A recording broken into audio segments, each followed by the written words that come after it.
Meet some amazing women who do it all and still look great.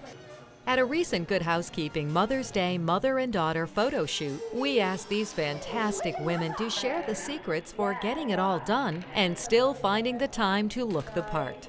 For Krisha Brock and her daughter Kasha, the most important step in their routine is a good moisturizer to plump up the lines around their eyes and lips. Krisha likes to use the Elemis Pro Collagen Marine Cream Moisturizer. It has ingredients that come from the ocean that help to hydrate and plump up fine lines around your eyes and other areas of your face. Linda Radow's priority is coloring her hair every 4 weeks, even though it's often difficult to find the time. To cover what little gray she has, Linda likes to use Garnier Nutrice hair color in Acorn. It comes with a conditioner that you use after you color your hair, so it adds moisture back into your hair.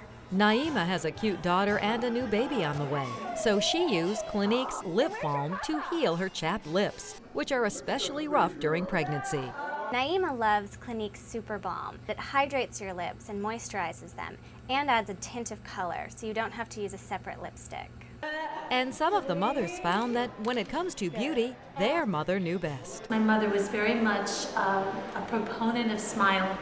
She used to tell us all the time, you should always smile and then be happy and the world will think you are a beautiful person. I'm Elizabeth McGuire for Good Housekeeping Reports.